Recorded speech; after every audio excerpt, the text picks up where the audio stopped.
Yo, what's good? We're back with another one. It's showtime.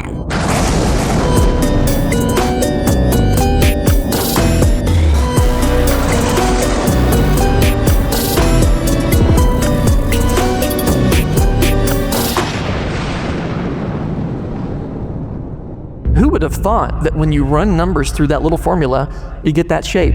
A structure that repeats itself on smaller and smaller scales is called a fractal. The shape tells us something about the way God thinks. Numbers are an aspect of God's mind. So perfect fractals repeat infinitely and are only found in the conceptual world of mathematics. Nonetheless, the physical world contains proximate fractals, things that they go so many steps and then eventually they break down into atoms. This shape, that's a multibrot, that exists only in the conceptual world of mathematics. We can plot it, but you could never touch that thing because it's not physical. It's not made up of atoms. But that one is, and they look remarkably similar. How is it that conceptual things that exist only in the mind also occur in the physical universe? Because the physical universe is upheld by the mind of God, and God thinks mathematically. So it stands to reason the physical universe will obey mathematical laws, because God upholds all things by the word of his power, the Bible says. And why would a physical universe obey conceptual laws? The secular worldview cannot answer that. Maybe it's not a physical universe. It is, bro. But people are playing God. This robot is powered by lab-grown human brain cells. Chinese researchers have developed this brain-on-chip technology called MetaBOC. Researchers say that their tiny lab-grown brain could learn tasks faster than current AI models. They say it uses much less energy than AI, which needs a lot of power and data to learn. These brain cells also show more, quote, intuition and creativity than AI, learning with fewer examples. Could this be because some aspect of the human spirit is locked in these brain cells? And is there any moral issue with using human brain cells and possibly the human soul to power robots to perform slave-like behavior? What is my purpose? You pass butter. Oh my god. Yeah, that's a step too far. They're gonna run out of power soon, bro. Something kind of big is happening behind closed doors. Billionaires, big banks, and even tech giants are quietly pouring billions of dollars into uranium. You see, right now, the explosive growth of AI is driving a surge in global energy consumption. I want you to consider this. Running a single Google search uses about the same energy as turning on a light bulb for 10 seconds. Not bad. But a single query on ChatGPT, that's like keeping your laptop running for 12 full minutes. Now multiply that by the millions of people using AI chatbots every day, and add to that the countless industries, healthcare, cybersecurity, construction, cloud infrastructure, and many more, all racing to integrate AI into their systems. And you've got yourself an energy problem. So, where's all this extra energy going to come from? Solar and wind are great, but they're not consistent enough to handle the 24/7 demand of AI-driven systems. Which brings us to uranium. This tiny metal, packed with energy, powers nuclear reactors that can generate massive amounts of electricity without emitting any carbon at all. I think they're going to use this as an excuse to give us a carbon allowance. So they've got enough power for the AI systems. We're gonna need more candles, bro. I do know that crash retrievals are real. I do know that crash retrieval of unknown origin are real. I mean, I personally know that, like I have enough evidence from my work.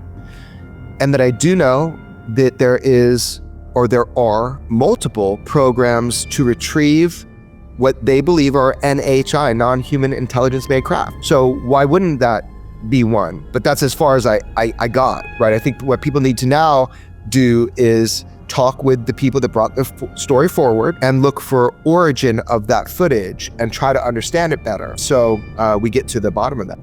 I don't know about this guy. They're all plants, bro. No, Elizondo is a paid disinformation person. How convinced are you of that? 100%. When you're talking about these disinformation agents, these knocks, I have somebody that comes to mind. And we were talking about him at lunch. Lou Elizondo.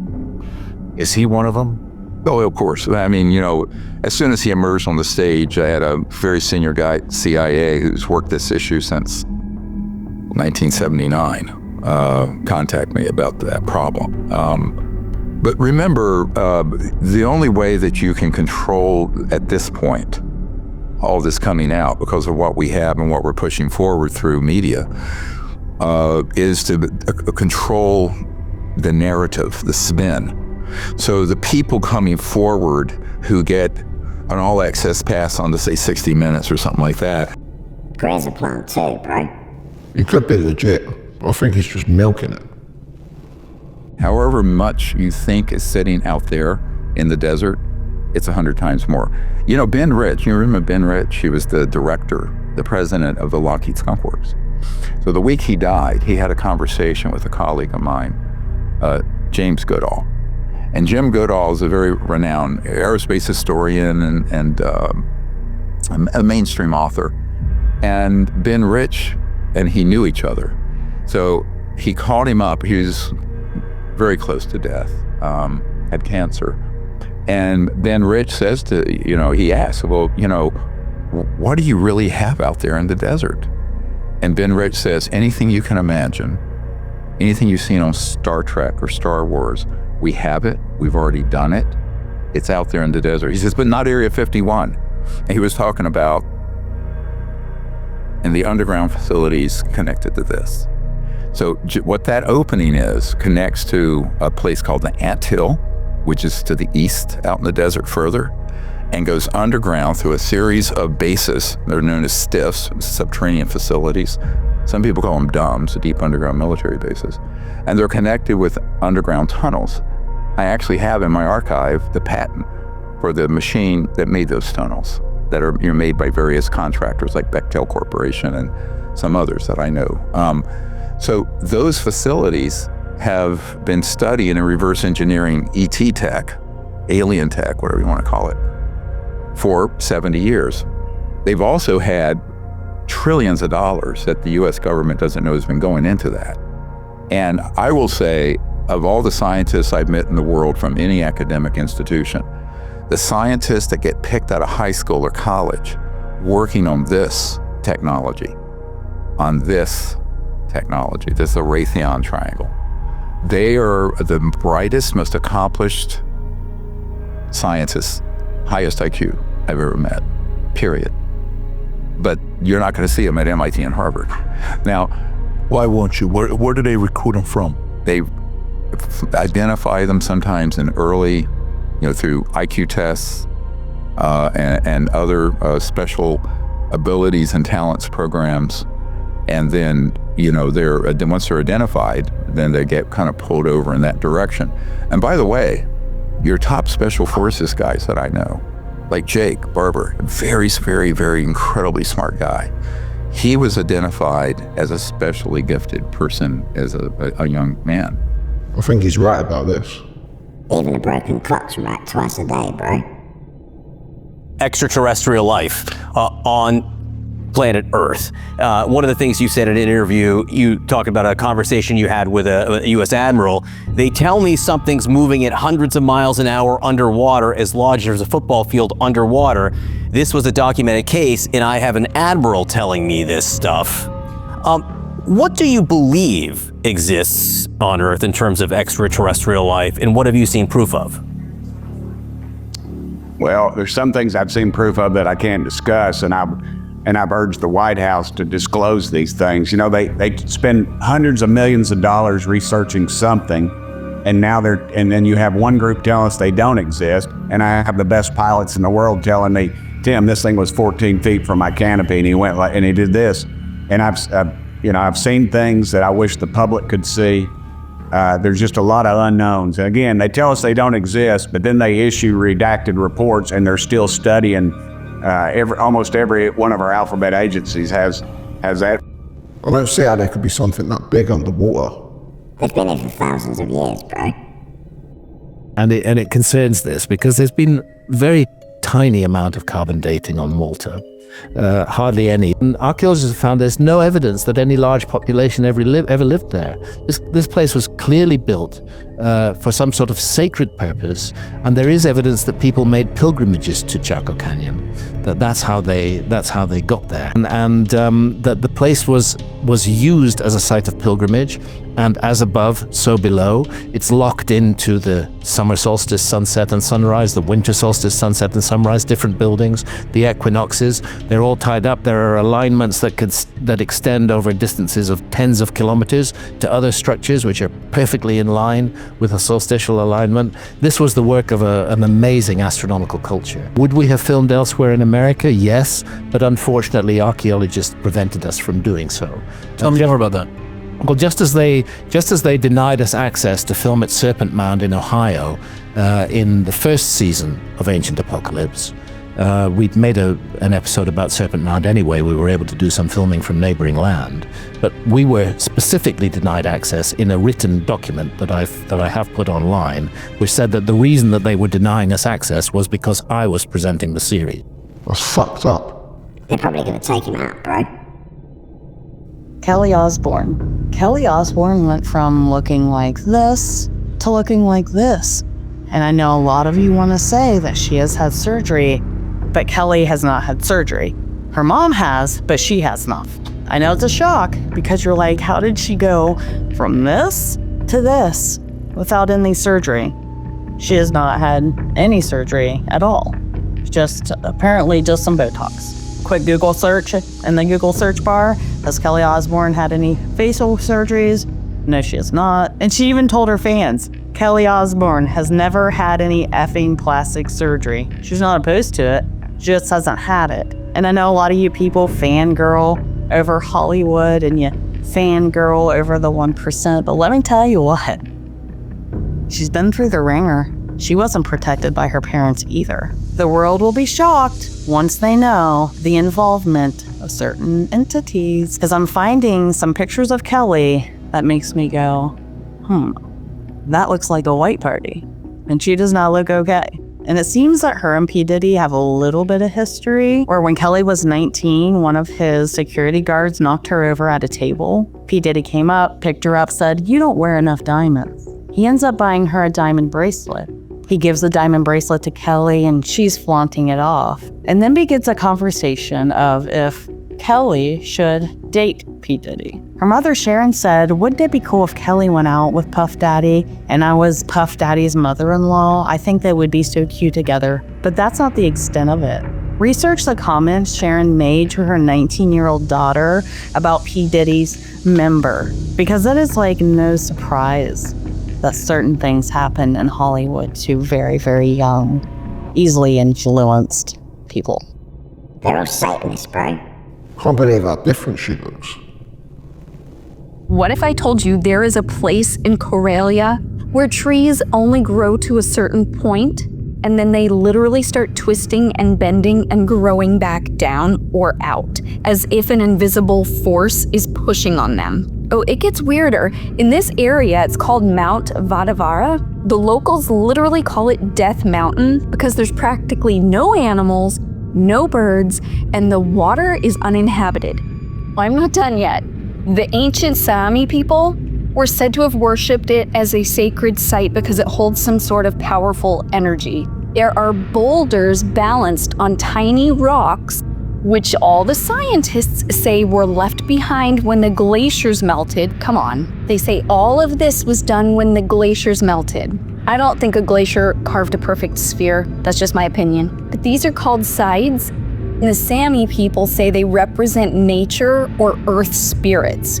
Now, some people think that there's something to do with ancient aliens in this area. I truly believe there was some sort of ancient civilization there. There is this that is carved like a well, and there's one identical to it in Bulgaria, but no one has taken the time to study this well and even see how deep it goes, so the depth is completely unknown to this day. There are these 13 steps that they call the ladder to the sky, and guess what? Scientists also say these 13 steps were carved by the glacier. But I find it awfully coincidental that some ancient pyramids also have specifically 13 steps. Probably just a coincidence, the scientists are right, as usual. Trees twisting, carved steps, a carved well, 1,600 sades. What do you guys think's going on here? Some dark shit happened there, bro. Yeah, those rocks being stuck like that can't have happened naturally. It's Finland's greatest mystery, that's what they call it. There was like 4 teens camping one day, right? And there was this one survivor because this guy started everyone through their tent while they were camping. Only one guy survived. They put that guy in the hospital, right? Theory is They thought he was a kid. yeah, because he had less wounds and then his shoes were kind of far away from the campsite. But that led to a whole trial where he was like, boom, boom, he's not guilty, right? Yeah. So now they continue it. Put him in hypnotherapy. The police sketches out what he looks like. I'll show you how accurate the sketch was. This is the police sketch. Yeah. It was a crazy coincidence. That day, a guy that looks exactly like that sketch came into the hospital, blood on him, scratch marks. And the nurses were saying, oh, this guy looks like he's been running through the woods. Plot twist. Yeah. It wasn't him. Oh, he was innocent. Fam, he was connected to another case, but it wasn't this one. Oh, so he did something else. He did something else, right? Holy shit, Finland's down terrible. That's what I'm saying. Till this day, that case, Cold. yeah, not found. Oh, fam. shit. And for sure, it's not the guy that survived. Yeah. Look. That's kind of crazy. Fam, the exact same. Wait, how did they know it wasn't him though? They went through the test. They DNA testing? Yeah, they went through tests, they went through trials. Okay. Found out he wasn't guilty. Damn. That was crazy. It's a small world, bro. I told y'all over a year ago that SpaceX was going to be used to cover up the trail of the fallen angels. I mean, y'all really think this man's shooting out a rocket every single day? And look at these dots that are within the light stream. Oh, and also 3 behind it. Wonder what those could be. You could call it a plasma configuration, of course, followed by these orbs and dots. But look at this wave coming off of it. What y'all are seeing is the ether spread out as the spiritual entities are moving through it. We got more to talk about in 1 second because last night was very eventful. Everyone and their mom is all calling this SpaceX. Things like this have been popping up in the sky for over a decade before SpaceX was even thought of. And now, like clockwork, every single time we see anything, it's always attributed to SpaceX. And then we have the whole wandering star alignment and the Saturn losing its rings. Saturn is Satan, if you didn't know. It's also what we just saw for Spain 2 days ago. And that Devil's Comet is the same color as this that popped up at the time of the swearing in. And this just happened a few days prior to that. SpaceX is the same operation as New Jersey. I can't say more, but what I'm trying to tell you is there is a huge spiritual battle going on right now. These are lights over Phoenix, by the way, orbs over Phoenix. Have y'all already forgot? Same color, same shape, and all. These spiritual things operate like clockwork under an alignment of energy. Gotta wake up sometime. Maybe they're trying to warn us about Blue Beam. They spent 50 billion US tax dollars getting ready for him, bro. $50 billion is how much money we spent building a pyramid and a city on the other side of the planet. It's called Astana, Kazakhstan. And the pyramid that we built is in the middle of it, right in the heart of the city. It houses 200 delegates, and ironically, there are 200 fallen angels. But if you click inside that building, you can go to the boardroom, which has a round table where all 200 delegates get to meet. And if you disagree with them, there's a hole right there in the middle of the table, and you can see all the way down to the floor of reconciliation. And I guess that's the hole of peace. And that's next on the trumpet. The United States were some of the first people to even invest their money there. This is just one of many buildings they built. Circular 200-seat chamber for world religion meetings. Chapter 3 of the Book of Enoch, Fallen Angels, tells you all about the 200 angels that descended onto Mount Hermon. Mount Hermon is where that happened. And if you go to the Book of Enoch, you can see that those 20 names that it mentioned right underneath that verse, they were leaders of tens. So there were 200 people that descended right here on top of Mount Hermon, and the United Nations decided this is right where we need to build a base, on the 33rd degree parallel. These people right here, and he will gather the nations. And no, I'm not talking about the Pope. Look at that logo right there. That's quite simply the 33rd degree. That logo shows the Earth divided by 8 sections, and each section is divided by 4 other sections. 8 times 4 is 32, and the center section makes the 33rd. There's a lot of people on that same page. Now you're gonna start seeing that 33 show up everywhere, like in the buttons on his cloak. They represent the years of Jesus' life. The 33rd degree is where Jesus transfigured in front of the disciples. The 33rd degree is where the Masons built the Tower of Babel out of bricks. And yes, if you work with bricks or stones, you are considered a Mason. Charleston, South Carolina, home of the Masons. I love that these guys think that they are the oldest fraternity of men. You're not the oldest fraternity of men that swore an oath. That was the fallen angels. And they called it Mount Hermon because they had sworn and bound themselves by mutual imprecations upon it. That book is in the Library of Congress. And this book is right on my shelf for all of us to read. This guy's onto something, bro. We should do an episode on the Book of Enoch. We've uncovered chilling new details of the activities of serial abuser John Smyth in South Africa in the years after the Church of England knew of his history of abuse.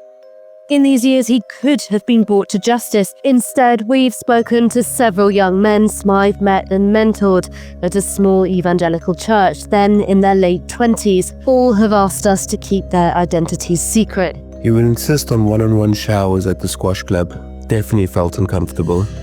And over lunch, he'd bring up lust, porn, and masturbation. Generally, his spiritual argument was God gave you a body, enjoy it, it's natural. I had this friend who showered in his briefs. John asked me, why does he do that? He said it's not good to be ashamed of your body, and he asked me to speak to him. I thought, why are you so concerned? This is the pretty upmarket suburb of Bergfleet, where Smyth lived with his wife Anne. Here he'd have young men to sleep over. The one thing that was odd now, I think about it, is that he came into my room to say goodnight, even though the door was closed. I thought, okay, well, a closed door doesn't mean much here. He'd also host Bible evenings that began in his pool, telling students in a WhatsApp message seen by Channel 4 News not to worry if they forgot their trunks because he had spares. Honouring God with my body was a repeated theme.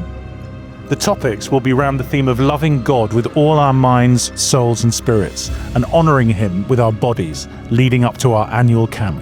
We're talking about an individual who was brazen and determined to continue his abuse of boys and young men. Opportunities to stop John Smyth were missed by a litany of institutions, not least the Anglican Church in England, but in South Africa too, where a new report found the institution hadn't done enough to mitigate the high risks Smyth posed here. I acknowledge that during Smyth's time in Cape Town, God's people were exposed to the potential of his abuse, and I and the diocese apologize. Apologizing ain't good enough. We should arrest anyone who had anything to do with him and properly look into them. She told me a lot of stuff that I never revealed, and to this day I haven't revealed a whole lot of it because I don't want to sound like a prophet or any of that. I just don't. My goal is to share this story with everyone and share the phenomenon, which I have been able to do. What did the figure look like that handed you the object? It was a shadowy being, like a shadow being. So when you see these, you see this shadow of a human figure, but you can't really see the details. It's like a shadow. It's like a ghost, you might say. And I have pictures of these little beings, and they look like ghosts. I have a video of one of these beings coming out of an orb. Flash. Can I see that video? Yeah, I'll give you one. It's 6 foot tall, 7 foot tall. And when it did that night, a young lady with me was healed from cancer. This happened in 2015. But, so what did the bull represent, do you think? I had no clue. Remember? You worked with Robert Grant? Robert Grant is who I was with last at Contact in the Desert a couple months back, and Robert was showing the Oculus to me about what he had discovered in the pyramid. So he put these goggles on and he does this LiDAR, and their biggest daylight is a bull on the side of the wall in the king's chamber. You only can see it with this technology has, and the stars are inside. And above it is a helix of DNA. And then on the sarcophagus in the king's chamber is the Alpha and Omega symbol. What do you think that represents?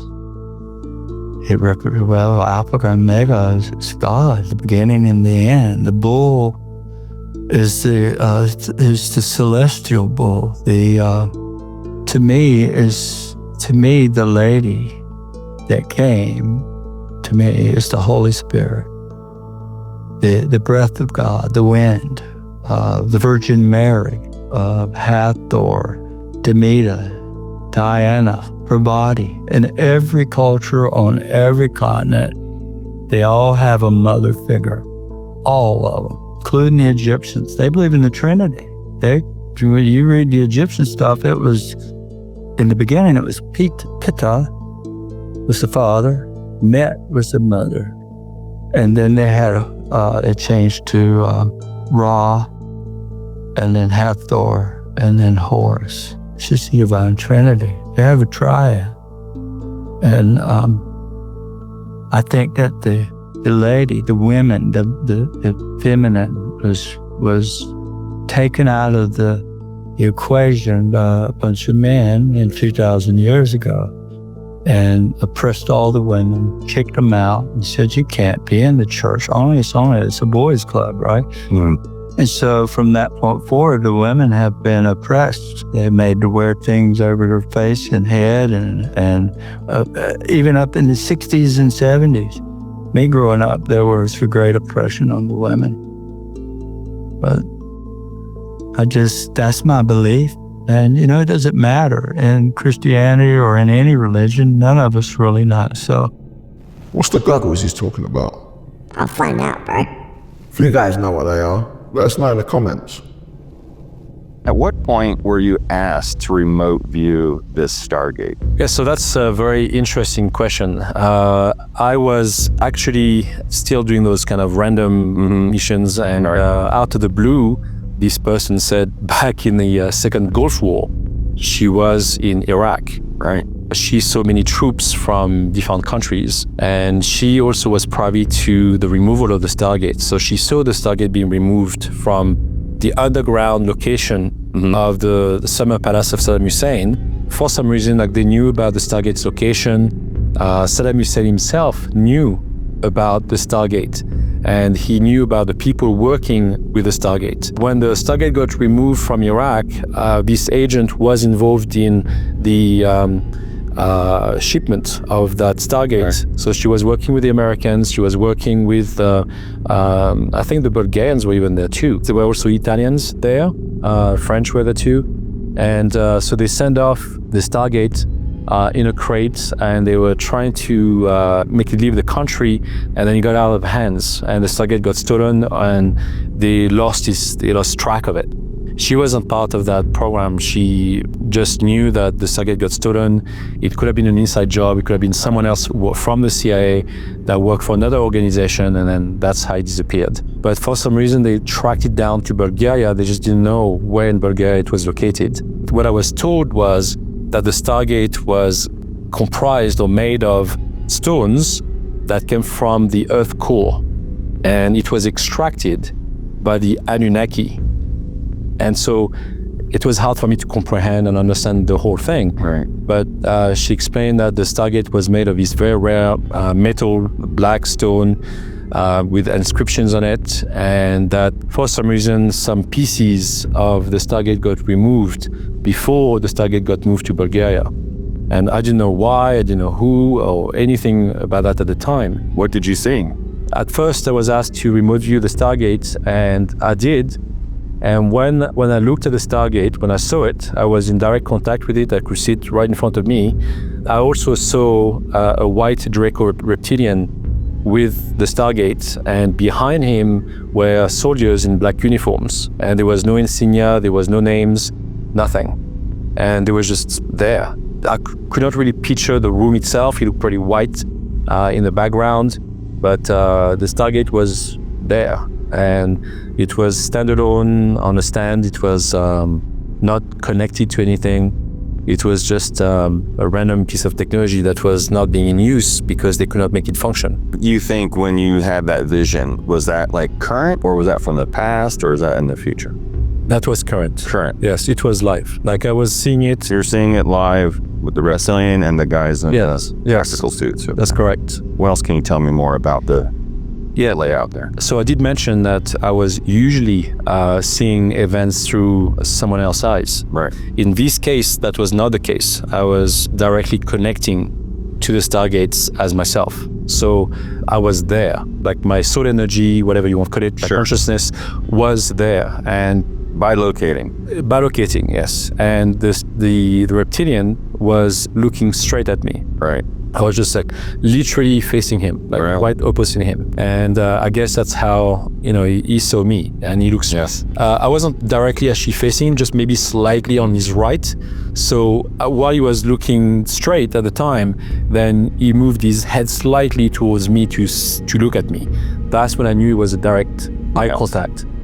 And that made you feel really uncomfortable. Oh, it scared me. Yeah. It scared me. And I felt threatened. And that's when I stopped the communication. And that was the first time ever that it happened to me. Like this was new to me. Mm-hmm. So that day, I basically just went to bed.